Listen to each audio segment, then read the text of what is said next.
తీస్తా. నాలో ఉన్న క్రియేటివిటీ మొత్తం బయటికి తీస్తా. నా తడాకా చూపిస్తా. హాయ్ ఎవ్రీవన్, అందరికి నమస్తే. మేడం మీ పేరు? ఇందుప్రియ. శిరీష. సలీమా. మేడం మీరు ప్రజెంట్ ఏం చేస్తారు madam? BCom final pursuing degree. Same BCom fine. So madam మనము ఈరోజు ఒక క్వశ్చన్ ఉంది. సో ఈరోజు క్వశ్చన్ ఏంటంటే, ఇప్పుడు ఒక అమ్మాయి అంటే మీకు ప్రపోజ్ చేసిన అనుకో, సో మీ రియాక్షన్ ఏంటి మేడం? ఓకే, నార్మల్ గా నాకు తెలియని పర్సన్ వస్తే మాత్రం అవాయిడ్ చేయడం జరుగుతుంది. If in case I know him, maybe reasons తెలుసుకోనికి ట్రై చేస్తా ఎందుకు అనేది.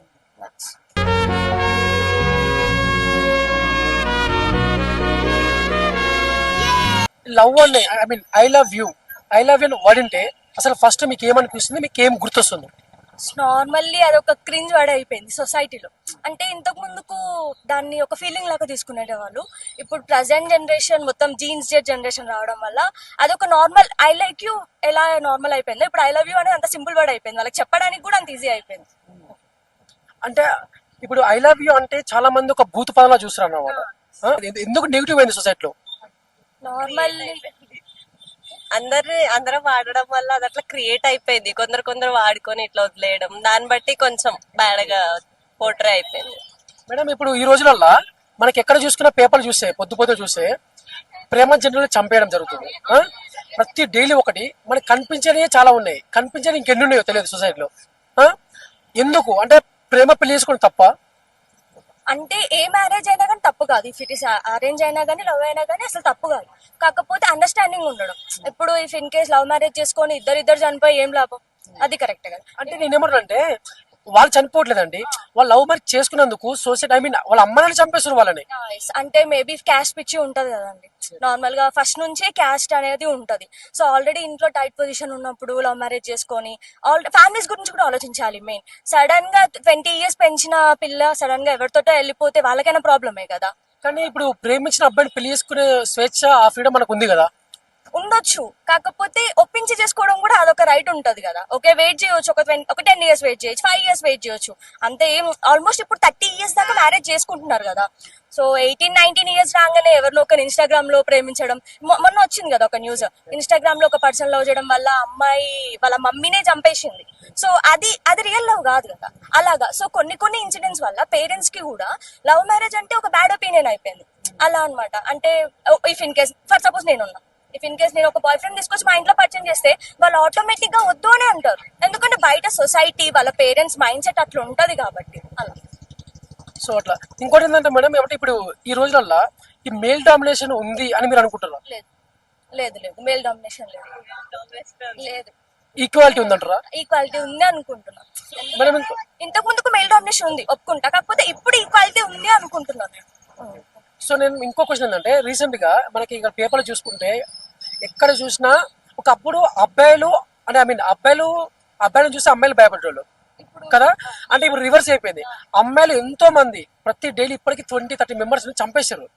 అలా పెళ్లి చేసుకున్నాక అని మీరు పేరు చెప్పేసి అబ్బాయిని వేరే వాళ్ళతో కలిసి చంపేస్తున్నారు. సో ఎందుకు రీజన్స్ ఏంటి? రీజన్స్ అంటే ఒకరిని చూసి ఒకరు చేయడం. అంటే మేబీ ఎఫర్ట్స్ ఎవరికైనా ఫ్యామిలీస్ వాళ్ళకి ఉండొచ్చు, కాకపోతే బయట పెట్టారు. ఒక ఇన్సిడెంట్ జరగంగానే ఇప్పుడు ఆమె అలా చేసి నేను చేస్తే తప్పేముంది? అలాగా ఇన్సిడెంట్స్ అనేవి ఇంక్రీజ్ అవ్వకుంటూ పోతున్నాయి. అంటే మరి ఫీలింగ్స్ పెరుగుతున్నాయి వాళ్ళకి. అంటే ఫస్ట్ చెప్తే అయిపోతుంది కదా, పెళ్లి చేసుకున్నా చంపేయడం ఎందుకు? కాకముందుకే ఇష్టం అని చెప్పేస్తే బాగుంటది కదా. మేబీ చెప్పలేమంటే ఇప్పుడు ఫ్యామిలీ ప్రెషర్ ఉంది అని చెప్పి పెళ్లి చేసుకొని దాని తర్వాత ఆల్రెడీ లవర్ ని మెయింటైన్ చేసి చెప్పలేము కదా. ఇప్పుడు ఒక మైండ్ సెట్ ఇట్టాడిదేదో అవుద్దని అన్నిసార్లు అడిగారు, ఎక్కడికి వెళ్తున్నావు అని. నీకు అసలు ఏం రైట్స్ ఉన్నాయండి మమ్మల్ని ఎడికి తీసుకొచ్చి చంపడానికి? మైండ్ సెట్ 1 minute ఒక మైండ్ సెట్ చేంజ్ అయితేనే అట్లా. సో నేనేమన్నానంటే అట్లా చెప్పకపోవడానికి కారణాలు ఏంటి? ఇప్పుడు ఒక అబ్బాయి లవ్ చేసింది, ఇంట్లో ఒప్పుకోవట్లేదనో సరే బలవంతంగా ఇంకో అబ్బాయిని పెళ్లి చేసుకుంది. సో అక్కడ తను చంపుకుంది. తన ఎక్స్ప్రెషన్ బయటికి చెప్పలేకపోయింది. సో ఆ ఎక్స్ప్రెషన్ బయటికి చెప్పకపోవడానికి కారణం ఏంటి? వాళ్ళ పేరెంట్స్ కు మేబీ ఒప్పుకోరని చెప్పి ఆల్రెడీ వాళ్ళకి తెలిసేమో. ఎట్లాగో ఒప్పుకోరు. ఇప్పుడు నార్మల్ గా మొన్న హనీమూన్ కేసు ఉంది కదా, ఆమె ఏం చెప్పింది? చంపేసింది, మళ్ళీ ఆమెలాగా ఇంకొకరిని పోర్ట్రే చేయడానికి ట్రై చేసింది. దొరకకపోయి ఉంటే ట్రై చేసేది. తను ఏమన్నది, నార్మల్ గా పోలీస్ వాళ్ళకి ఇన్వెస్టిగేషన్ లో చెప్పిందంట ఏమని, నేను తనని చంపేస్తే మా ఫాదర్ తర్వాత నేను ఒక్కదాన్నే ఉంటాను అని చెప్పి నా లవర్ నుంచి మ్యారేజ్ చేస్తారు అని చెప్పి తను అనుకుంది. సో సిచ్యువేషన్ ఎలా ఉందంటే, పేరెంట్స్ విషయంలో అమ్మాయి బాధపడుతుంటే ఎవరినైనా ఇచ్చి తీసుకొచ్చి పెళ్లి చేస్తారు అనే టైంలో ఉంది ఇప్పుడు ప్రెసెంట్ లా. అట్లా అదే నార్మల్ గా నేను ఒక ఇష్టపడుతున్నా నాకు వచ్చి పెళ్లి చేయండి అంటే చేయరు కదా, అట్లా అదే ఉందిగా. Thank you.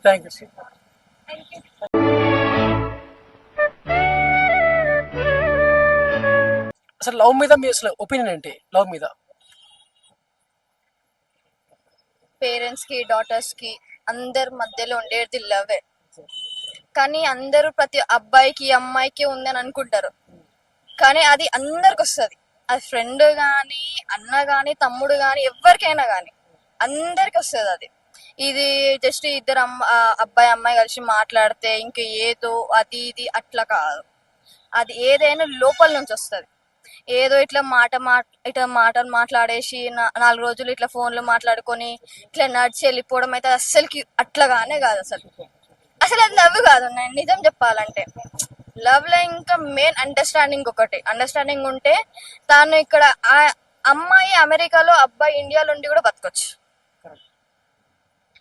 సో అంటే ఇప్పుడు చాలా మంది మనం చూసిన పేపర్లో లవ్ మ్యారేజ్ చేసుకున్నందుకు వాళ్ళ పేరెంట్స్ చంపేస్తున్నారు ఇద్దరిని. సో ఎందుకు, దాని మీద మీ అభిప్రాయం ఏంటి?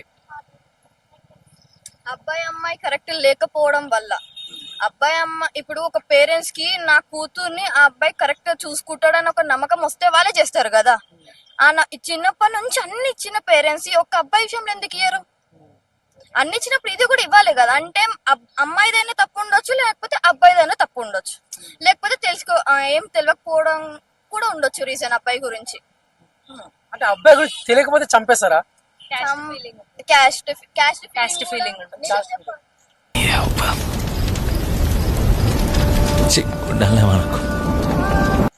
ప్రేమ ముందు క్యాస్ట్ ఫీలింగ్ కానీ రిలీజియన్స్ అని అసలు అవి ఏమీ ఉండదు.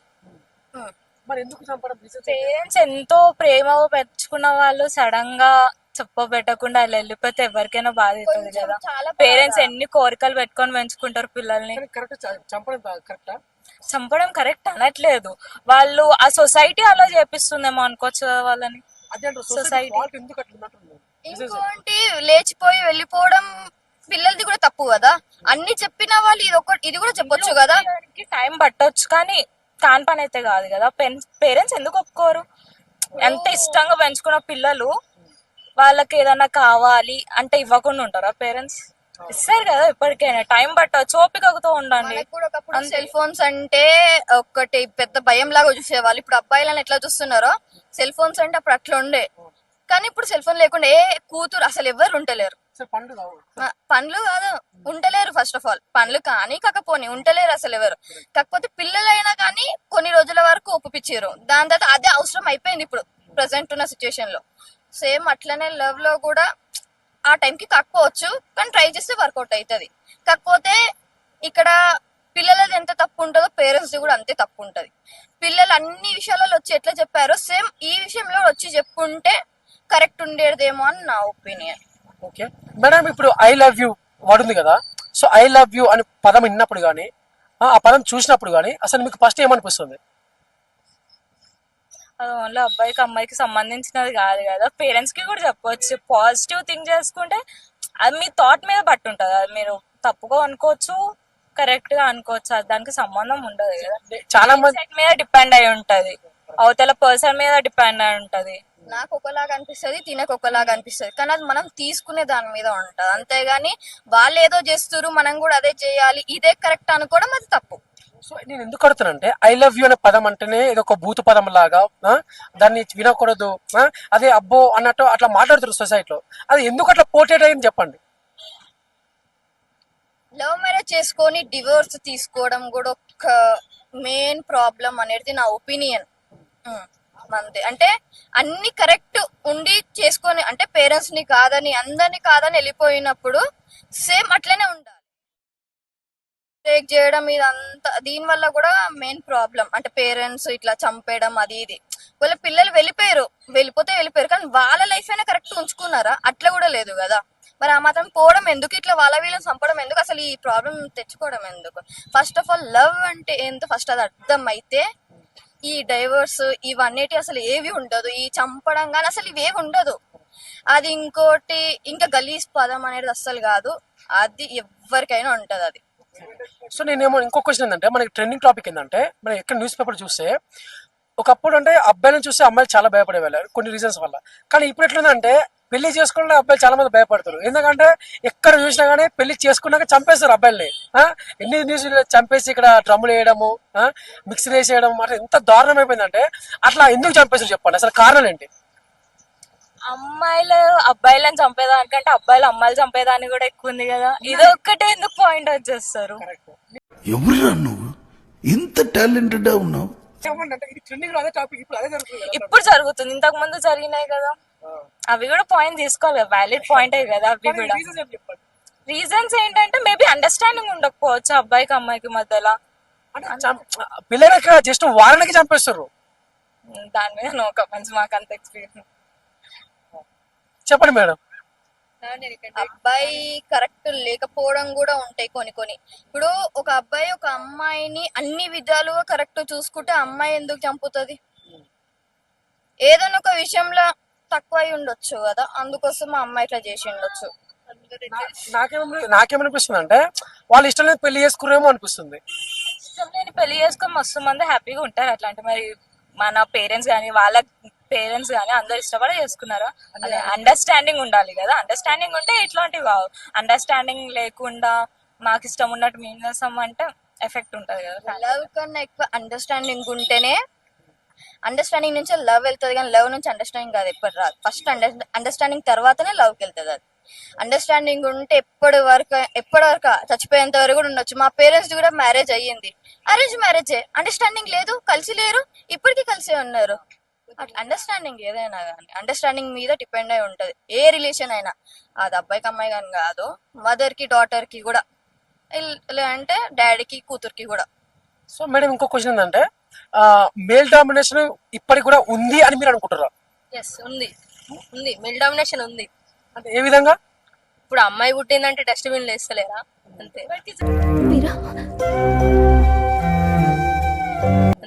జరుగుతున్నాయి కదా, అందరూ చేస్తారని కాదు, కొంతమంది లక్ష్మీలాగా చూస్తారు, అట్లనే కొంతమంది వేరేలాగా కూడా చూడొచ్చు కదా. మేల్ డామినేషన్ అని కాదు, ఫ్యామిలీ మీద డిపెండ్ అయి ఉంటది. వాళ్ళ మైండ్ సెట్ ఏంటిది, వాళ్ళు అమ్మాయిలని యాక్సెప్ట్ చేస్తారు లేరు. అట్లా అంటే ఇద్దరు అమ్మాయిలో ఉన్న వాళ్ళు కూడా ఉంటారు కదా, వాళ్ళు కూడా ఇప్పుడు ఎంతో గొప్ప ప్లేసెస్ లో ఉన్న వాళ్ళు కూడా ఉన్నారు కదా. ఆ మేల్ డామినేషన్ ఉంది లేదని చెప్పలేం, బట్ కొన్ని ప్లేసెస్ లో స్టిల్ ఇంకా అది ప్రాక్టీస్ చేస్తూనే ఉన్నారు. కొన్ని ప్లేసెస్ లో యాక్సెప్ట్ చేసినారు. అమ్మాయిలను కూడా అంతే మంచిగా చదివియాలి, అంత మంచి పొజిషన్లు చూసుకోవాలనుకుంటున్నారు. ఉందే అని చెప్పలేం, లేదు అని చెప్పలేం. నీ క్వశ్చన్ ఎందుకు అడిగినంటే, ఇప్పుడు కొంతమంది న్యూస్ వచ్చింది కదా చంపేస్తారని. అది రీజన్స్ ఏంటంటే, వేరే అబ్బాయిని లవ్ చేసి ఇప్పుడు వాళ్ళ అమ్మ నాన్న చూపించిన అబ్బాయిని చేసుకోవడం వల్ల అతను ఇష్టం లేక చంపేస్తారు. ఎందుకంటే అతను వదిలించుకుంటే మళ్ళీ అతన్ని బాయ్ ఫ్రెండ్ దగ్గరికి వెళ్ళిపోవచ్చు అని. సో మరి అంత లవ్ చేసినప్పుడు వాళ్ళ అమ్మ నాన్నకి చెప్తే ఓకే, అంటే చెప్పొచ్చు కదా, చెప్పుతలేరు కదా. సో అక్కడ వాళ్ళ అమ్మ నాన్నకి కానీ లేకపోతే వాళ్ళ అన్నలకు కానీ తమ్ముళ్ళకి కానీ భయపడుతున్నారు. అక్కడ డామినేషన్ ఉందని నేను అనుకుంటున్నా. సో అందుకే క్వశ్చన్ అడిగిన. అన్ని ఫ్యామిలీస్ అలా ఉండవు కదండి, అంటే ఫ్యామిలీ మీద డిపెండ్ అయి ఉంటారు. వాళ్ళు యాక్సెప్ట్ చేస్తారా అమ్మాయిని లేదా చెప్పాలా? కొంచెం పేరెంట్స్ ది చాలా తప్పు ఉంది, కొంచెం కాదు చాలా తప్పు. అడిగిందన్ని ఇచ్చి ఇది ఒక్కటి ఇవ్వకపోతే ఇట్లానే తయారవుతారు. కొన్ని లిమిట్స్ ఉంటాయి పిల్లలకి. ఇప్పుడు నేను డాక్టర్ని, మాకు మదర్స్ ఉన్నారు, పేరెంట్స్ ఉన్నారు. కొన్ని లిమిట్ ఉంటుంది దేనికైనా. ఇప్పుడు ఫోన్ కూడా ఎంతవరకు చూడాలి, ఇప్పుడు నాకు కూడా వర్క్ ఉంది, నేను కూడా కాలేజ్కి వెళ్తున్నా, అన్ని ఉన్నాయి. ఒక 10 అట్లా, అంటే అది పర్సన్ మీద డిపెండ్ అయి ఉంటుంది తను చేసే వర్క్ మీద. కొన్ని లిమిట్స్ ఉంటాయి, అక్కడి వరకు ఉంచితేనే బాగుంటది. దాన్ని దాటి అన్ని ఇచ్చేసిన తర్వాత ఇది ఒక్కటి ఒకళ్ళ పేరెంట్స్ జీవితం కదా అని ఆలోచించి అయిపోతారు కదా. పిల్లలకి అక్కడ తప్పు అనిపిస్తుంది. పేరెంట్స్ నిజంగా చెప్తున్నా తప్పు అనిపిస్తుంది. మా పేరెంట్స్ నన్ను అర్థం చేసుకోవట్లేరు అనే పాయింట్ కి వచ్చేసి ఈ వేకి వచ్చేస్తున్నారు వాళ్ళు. నిజంగా ఆలోచించాలి కదా, పేరెంట్స్ ఇవ్వట్లే అంటే ఏదో ఒకటి ఉంది అని చెప్పి. లవ్ అంతా గుడ్డిగా ఉండదు మరి అలా. అది గుడ్డి. నేను ప్రేక్షకుణ్ణి, మీలో మీరు కొట్టుకొని చావండి, నన్ను ఎంటర్టైన్ చేయండి, అంతే. అట్లా అది గుడ్డి కాదు, అది నిజం చెప్పాలంటే అది ఒక మోసం. కానీ అది ఎవరు అర్థం మోసం చేసుకోలేదు. అన్నప్పుడు ఎందుకు కళ్ళు ఉండడం? పేరెంట్స్ అది అర్థం కాదు. రిలేషన్ లోకి వెళ్ళి అన్ని అయిపోయిన తర్వాత అర్థమైతే కానీ స్టార్టింగ్ లా ఆ లవ్ అని చెప్పేసి ఇట్లా చంపేసి అక్కడ వెళ్ళిపోతారు. కానీ ఒక స్టేజ్ వస్తుంది తెలుసా, రియలైజేషన్ చేసుకోవడానికి కూడా ఉండదు ఆ టైం కి తెలుసా. రియలైజేషన్ మరి ముందు ఎందుకు ఉండదు? అదంతే, అది అదే అదే గుడ్డి లవ్. ప్రేమ గుడ్డి అని ఎందుకంటారు? అందుకోసమే అంటారు. గుడ్డి ఉండదు కదా. మా ప్రేమ గుడ్డి అని ఎందుకంటారు? ఎందుకోసమే అంటారు. Thank you so much. మీరు చూపించిన ఆదరణ ఈ అనంతపురంలో అనంతమైన ప్రేమని మర్చిపోలేను. Thank you. Good night.